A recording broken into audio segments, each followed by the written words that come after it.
Ridiculous, an embarrassment and justified. Just some of the words used to describe Liverpool's current slump by the players and manager in the last 48 hours. Tonight they have a chance to reset. They welcome PSV to Anfield in the Champions League. How I would describe that as ridiculous almost. Something I didn't expect to be in. Not at any club I was ever going to work at, but I'm also working at a club. If there's ever a club you need to face this, maybe this is the best club to face it, because the harder it gets at a club like this, the more we are together. The standards of this football club has been set for years and years and years, and when you become below that, then the criticism becomes higher and higher, and we can't have any problems with the criticism that's coming our way at the minute. It's justified because of the position we're in, the results we've been having. I think obviously after the game it was kind of an embarrassment because we lost 3-0 at home. But I think the days after that, we were just, I don't want to say angry, but we try to speak together and really to be honest to each other what we have to do better to perform better on the pitch, but we know that we also have to stick together. We're going to hear from a Liverpool fan in a moment, but Jody, I know we talked about Liverpool in the last hour. How important is it that senior players now step up? Hugely important. I think especially the ones that have been there for a while, the ones who've been successful at the club already, the club who know the club inside out, knows what it takes to be successful there. But it's difficult because what happens when you go on these runs, people underestimate what confidence does, even to top players. You get players that start doubting themselves that can have a knock-on effect to not only their own performance, especially if they're a player that is an influence in the dressing room or an influence on the pitch, that when they're going through a bad spell, if they're not affecting other players because they're going through a bad spell themselves, that can easily run through the team. And so it's important that you get these players. I like the way Liverpool players are talking at the moment when they're saying it is an embarrassment. We can't not take on board criticism when you're at a club like Liverpool. But the best way for them to shut anything down is to start getting performances and results on the pitch. You mentioned Dominic Szoboszlai earlier on, but more specifically, you were a central midfielder, he's a central midfielder. He's been playing at right back a lot this season and he's been playing very well there. But a lot of Liverpool fans will say he's their most important midfielder. So how will he be feeling right now, and what does Arne Slot do? Well, in fairness, you want to do what's best for the team, and if the manager feels that they're lacking at right back and Szoboszlai is the best option to go and play at right back, then he needs to do that for the team. The problem is that Szoboszlai has probably been their best performing player this season, and when you look at the midfielders, last year you had Gravenberch and McAllister that were performing at outstanding levels. They haven't hit the heights this year. So when you do take a Szoboszlai out of the midfield who is performing well and you stick him at right back, you then maybe lose a little bit of what he could be offering in the middle of the park. And a load of these games nowadays are won in the middle of the park. And listen, I think in fairness to Szoboszlai, I think he's been one of the players at Liverpool that has performed to the level he's capable of. But listen, I could never have played right back. I never had the attributes to do it. But in fairness, I think Szoboszlai can fill in there. But it's not something that you'd want to pick up and want to be doing week in, week out. You could have played anywhere, Jody. Liverpool, if they are doing better in the Champions League, and if they win tonight, they're likely to go into the top 8, which is where clubs like Liverpool want to be. At what point do they say, right, this is now our focus? Champions League and FA Cup as well. No, I don't think it's at the point where you start changing focus, because when you're at a club like Liverpool and what those fans expect, and rightly so, that the manager and the player should be expecting, is that they need to get up that Premier League. And it's all right winning games. Listen, I totally expect them to beat a PSV team tonight. But it is important that they start getting higher up that pitch, because that will help breed confidence for the other competitions that you mentioned in the FA Cup and the Champions League. The best way to prepare for those competitions is by getting results in the Premier League, because that's your bread and butter. That's the ones that's coming a lot more thick and fast and more often than the other two competitions. So no, I think it's very early, and it's not something that big clubs should be doing, is looking over and focusing on a Champions League. It's different if you're towards the end of the season and you go, we might have to rest a couple of players when you're in the later stages of these competitions, but not now, not in November. Okay, let's bring in a Liverpool fan now. Lewis Anderson joins us now. Morning, Lewis. Is it time for action rather than words for your club now? It's been time for action rather than words for the last couple months, to be honest.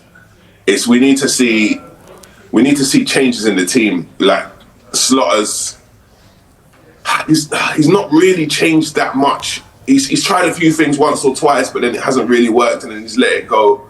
But at home, we always had like a fortress at home, especially under Klopp for all those years. And now we've lost against Forest at home, we lost against Man United, and it's like, we got a home match today, and we have to turn up. So where would your changes be, Lewis? Where would you change it? Well, if you still got your boots, Jody, because we need a right back. I know you just said you can't. I wouldn't have got in Liverpool's team in my heyday. I definitely ain't getting in now. No, so Joe Gomez for me has to play. If you're not going to play Joe Gomez in this game, then why is he here? Everything's going so badly at the moment. If he can't get a game now, then we might as well just let him go. We might as well just sell him in. I think Isak is not playing well, but Isak is a finisher. He's not like a Suarez who's going to go between two players, curl one in the top corner by himself. If you feed him the chances, he will finish them. So Slot said that his fitness was down and he started him against Forest, so he kind of has to start him now to get his fitness back up. I would put Ekitike on the left. I know it's Gakpo's old team, but we ain't got no time for sentiment right now. Ekitike on the left, Isak in the middle, Salah on the right, Joe Gomez. I wouldn't put Szoboszlai in right back because, as you said, he's been our best midfielder. Right now, we need him in midfield. So I'll put probably Joe Gomez in centre instead of Konate. I think Konate needs to kick up the bum, and then Curtis Jones right back. It's not ideal, but it's probably what I'll do at this point because we've got no right backs. Any place for Wirtz? Is he back? Is he back fit? Because I know he was injured in the last game. If he's fit, I would play him. I would play him because he's a good player. We just need to find a system that can suit him. Obviously, Salah's going soon to African nations, so we need to find a way to work him in. If Wirtz is fit, I'll play 4-4-2. Put him on the left, tucking inside Robertson. Well, you won 5-1 when you played for. By the way, Wirtz is out of this game. I don't think it's going to be long till he's out of this game. But 4-4-2, it really worked. You won 5-1 the one time you've done it this season. Yeah, in the Champions League, I don't think it could work so much in the Prem, but in the Champions League, I don't want to disrespect them because they're top of their league. They're doing way better than us in their league. But 4-4-2, Ekitike and Isak up front, and go for them. Let's go for them, man. Because the way we're losing is bad enough, but the way we're losing, as soon as Nottingham Forest scored their first goal the other day, because we did all right in the first half an hour, 40 minutes, we was playing all right. As soon as they scored, it's like the whole team just dropped. Look at this. And the players standing right in front of our goalkeeper. But this week it was all right. When we done that last week against City, it wasn't all right.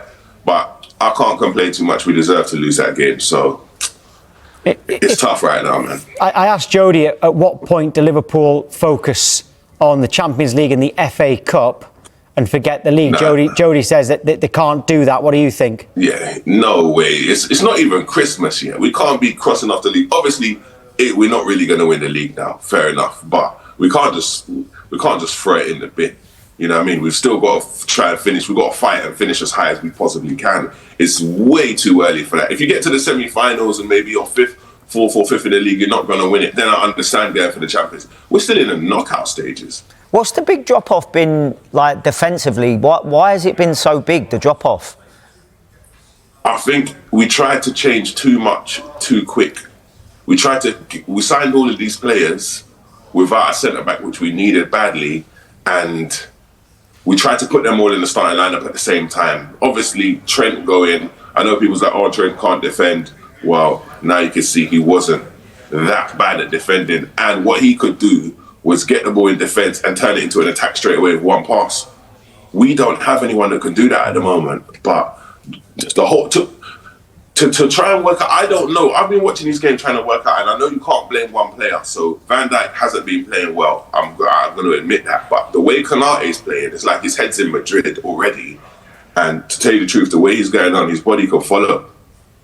Yeah, I was saying, Lewis, I think that the onus needs to be on the players that were there last season or previous seasons, because they've performed at a high level for so long that they're not actually helping the new players as much as they could be, because their form's dipped massively considering what they achieved in previous seasons. For me, the onus is more on the existing players that have been there for a long time, because I think it's partly their responsibility to help embed the new players. 100% it is, 1,000,000%. And we've had like Henderson, Milner, these kind of players who would like set the standard setters, and without them, sometimes they're not the most fashionable players, but you always need the hard workers like that. And it feels kind of like we lack that at the moment. We haven't had that, you know, that bridge to just carry us over and be like, all right, lads, this is how we do it. I know you used to play for like Kirkes. We know Kirkes is a wicked left back, but he's not showing what he did at Bournemouth at Liverpool this season. And it's like someone needs to put their arm around him and say, listen, this is how we do it here. This is the standards, and we don't fall below these standards. All right, Lewis, thank you. Cheers, Lewis. Thanks for having me on, lads. Right, I've had loads of questions coming in for Jody Morris. We'll ask the best of them to him next.